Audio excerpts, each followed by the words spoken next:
नमस्कार, आप देख रहे हैं smart business plus Deepak Kumar के साथ और समय हो चुका है खेती किसानी की महत्वपूर्ण खबरों का। आज की वीडियो में हम बात करेंगे गेहूं की उन्नत और वैज्ञानिक तरीके से खेती कैसे करें जिससे कि कम जमीन से हमें अधिक प्रोडक्शन मिल सके। यहाँ पर हम विस्तार से जानेंगे गेहूं की उन्नतशील और हाइब्रिड किस्में कौन कौन सी है जिन्हें बोकर आप अपनी उपज में अधिक बढ़ोतरी कर सकते हैं, कितना खाद देना है और कैसे आपको खेत की बुआई करनी है। सब कुछ विस्तार से गेहूं से रिलेटिव A to Z जानकारी आपको यहाँ मिल जाएगी। कृपया वीडियो को लास्ट तक देखते रहें और जानकारी पसंद न जाए तो इसे लाइक शेयर करना ना भूलें और हमारे चैनल को सब्सक्राइब करें, साथ में घंटी के आइकन को जरूर दबाएं ताकि आप खेती किसानी की जानकारी समय समय पर प्राप्त कर सकें।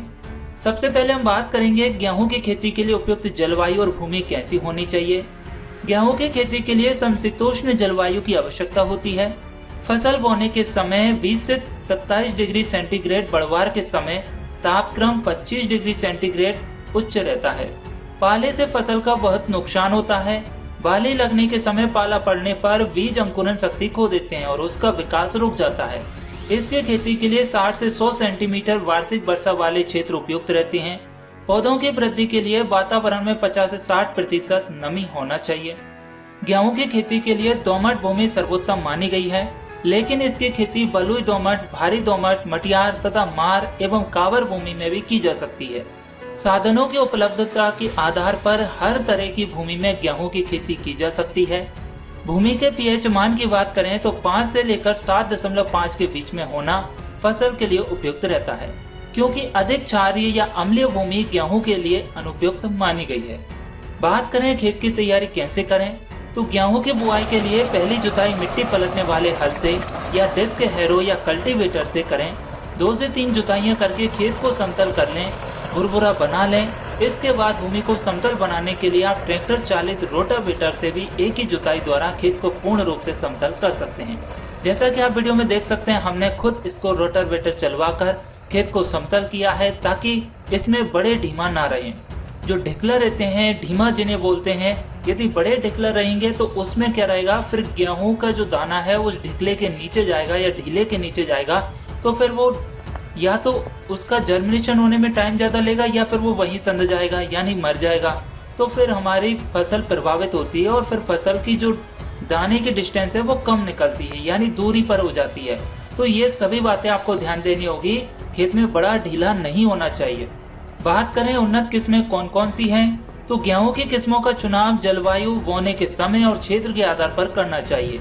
अलग अलग क्षेत्रों के लिए अलग अलग किस्में बताई जाती है जिनको किसान भाई लगा सकते हैं। गेहूं की प्रजातियों का चुनाव 3 तरह से किया जाता है, जैसे असिंचित दशा में, सिंचित दशा में और उसरीली भूमि के लिए। हम तीनों तरह की दशा में या तीनों तरह की जमीनों के लिए आपके लिए बीजों के नाम बता देते हैं जो कि मार्केट में सबसे ज्यादा चलते हैं। तो सबसे पहले बात करते हैं सिंचित दशा में, यानी कि आपके खेतों में अच्छी पानी की व्यवस्था है, आपके लिए कोई दिक्कत नहीं है, पानी भरपूर मात्रा में है, तो फिर आपके लिए बेस्ट किस्में कौन सी रहेगी। तो इसमें है देवा के 9107, HP 1731, राजस्य लक्ष्मी, नरेंद्र गेहूं 1012, उजियार के 9006, DL 784-3, Vaishali HW 468, HW 510, HD 2888, HD 2967, UP 2382, PBW 443, PBW 343, HD 2824, 8024, Sonali HP 1633, HD 2643, Ganga DW 14, K 9162, K 9533, HP 1744, Narendra गेहूं 1014, नरेंद्र गेहूं 2036, नरेंद्र गेहूं 1076, UP 2425, K 9423, K 9903, HW 2045, PBW 373 और PBW 16 आदि हैं। ये जल्दी पकने वाली या जल्दी बोने वाली किस्में भी हमने बता दी और देर से बोने वाली किस्में भी आपके लिए बता दी। अब बात करते हैं असिंचित दशा में आप कौन सी किस्में लगाएंगे, तो मगहर के 8027, इंदिरा के 8962, गोमती के 9465, के 9644, मंदाकिनी के 9251 एवं HDR 77 आदि तरह की किस्में ऐसी हैं जो असिंचित दशा में बोई जाती है। बात करें अब उसरीली भूमि के लिए, कि जहाँ पर ना तो सिंचित अवस्था है ना ही असिंचित अवस्था है या फिर दोनों ही व्यवस्था है, लेकिन भूमि ठीक नहीं है, उस टाइप की भूमि है, वहाँ पर KRL 14, KRL 19, लोक 1, प्रसाद के 8434, NW 1067 आदि ऐसी किस्में हैं जो उपयुक्त प्रजातियां अपने खेत एवं दशा को समझकर चयन कर ली जाती है। इसके अलावा भी मार्केट में बहुत सारी ऐसी किस्में हैं जो हाइब्रिड है या फिर ब्रांडेड कंपनियों की हैं, जैसे सफल है, प्रबल है, सिजेंटा की आ रही है।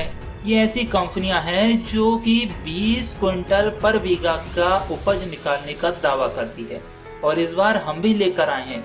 यदि आप जानना चाहते हैं वो कौन सी किस्में है, क्या प्रोडक्शन है, तो आप हमें कमेंट करिए, हम आपके लिए लाइव टेस्ट करके बताएंगे। इस बार हम 3-4 वैरायटी लेकर आए हैं, सिजेंटा की लेकर आए हैं, सफल की लेकर आए हैं, प्रबल की लेकर आए हैं। उनमें कंपनियों का दावा है कि 1 बीघा खेत में 25 केजी आपको बुआई करनी है और उपज आपको 18 से 20 क्विंटल पर बीघा के हिसाब से निकलनी है। बात करें बीज दर और बीज शोधन की, तो देखिए यदि आप रेडीमेड किसी ब्रांडेड कंपनी का लेकर आ रहे हैं बीज, तो वह ऑलरेडी उपचारित किया हुआ होता है।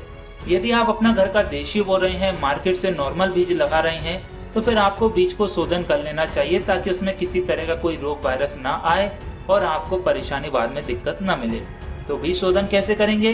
गेहूं को 22 टन कार्बेंडाजिम की 2 ग्राम मात्रा प्रति किलोग्राम बीज की दर से शोधित कर ली जाती है।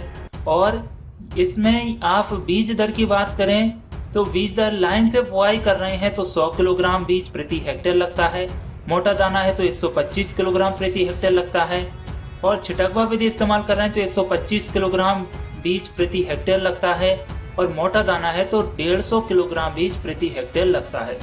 और यदि किसी ब्रांडेड कंपनी का आप ला रहे हैं बीज, तो कंपनी खुद बताती है 1 हेक्टेयर में कितना बीज लगना है, 1 बीघा में कितना डालना है, 1 एकड़ में कितना डालना है।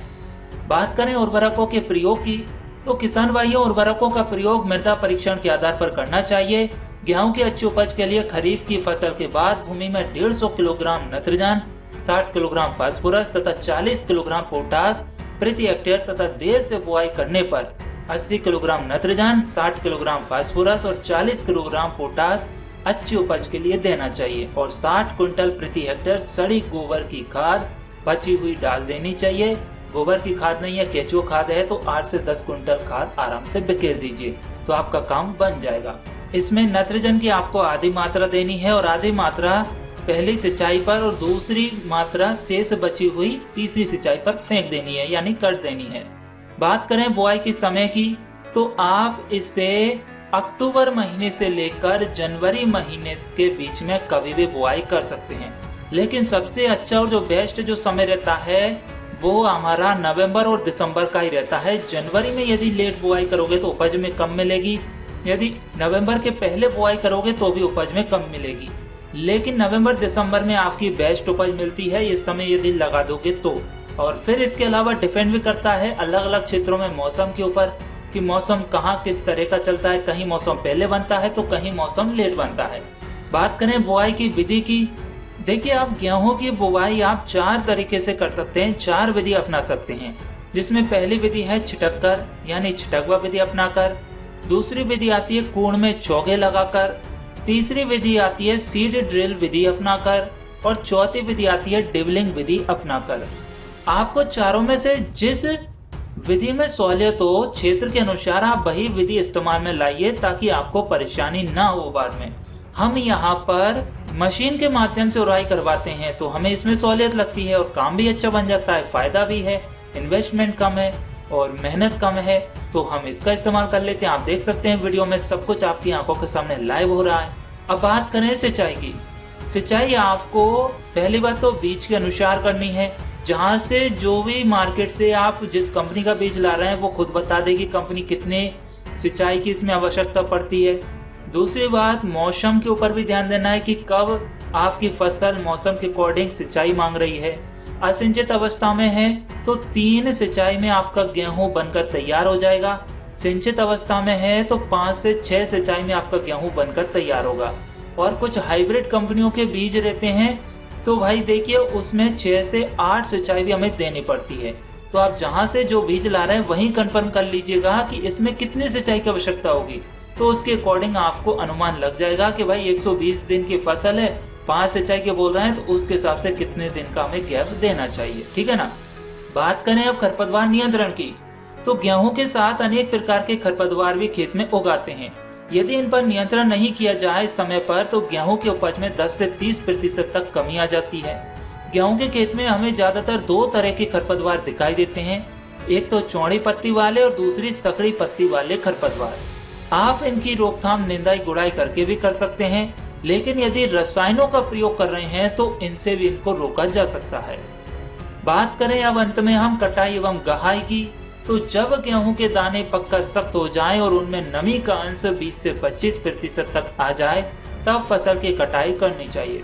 कटाई हंसिये से या हार्वेस्टर से की जाती है। बौनी किस्म के गेहूं को पकने के बाद खेत में नहीं छोड़ना चाहिए। कटाई में देरी करने से दाने झड़ने लगते हैं और पक्षियों द्वारा नुकसान होने की संभावना रहती है। कटाई के पश्चात फसल को 2 से 3 दिन खलिहान में सुखाकर मड़ाई शक्ति चालित थ्रेशर से की जाती है, या कंबाइन हार्वेस्टर का प्रयोग करने से भी कटाई, मड़ाई और ओसाई एक साथ हो जाती है। परंतु कंबाइन हार्वेस्टर से कटाई करने के लिए दानों में 20% से अधिक नमी नहीं होनी चाहिए, क्योंकि दानों में ज्यादा नमी रहने पर मड़ाई या गहाई ठीक से नहीं होगी। तो आपको ये थोड़ा ध्यान देना होगा। बात करें उपज एवं भंडारण की, तो ये टॉपिक बहुत महत्वपूर्ण है। उपज कितनी मिल सकती है और भंडारण कैसे करेंगे। देखिए, असिंचित दशा में 35 से 40 क्विंटल प्रति हेक्टेयर उपज मिल जाती है और सिंचित दशा में समय से बुआई करने पर 55 से 60 क्विंटल प्रति हेक्टेयर पैदावार मिलती है, तथा सिंचित देर से बुआई करने पर 40 से 45 क्विंटल प्रति हेक्टेयर तथा उसरीली भूमि में 30 से 40 क्विंटल प्रति हेक्टेयर पैदावार प्राप्त हो जाती है। और अब तो बाजार में बहुत सी ऐसी कंपनियां हैं जो हाइब्रिड बीज निकालती हैं, जो कि दावा करती हैं 1 बीघा खेत से 20 क्विंटल पर बीघा के हिसाब से उपज मिलेगी। तो यहाँ पर हमारा प्रोडक्शन 80 क्विंटल से भी ऊपर निकल जाता है। तो इस बार हम जो बीज का इस्तेमाल कर रहे हैं वो ऐसी ही कंपनियों का लेकर आए हैं जो दावा करती हैं 1 बीघा खेत में आपका 20 क्विंटल निकलेगा। तो हम लगभग 2 क्विंटल के आसपास बीज लेकर आए हैं।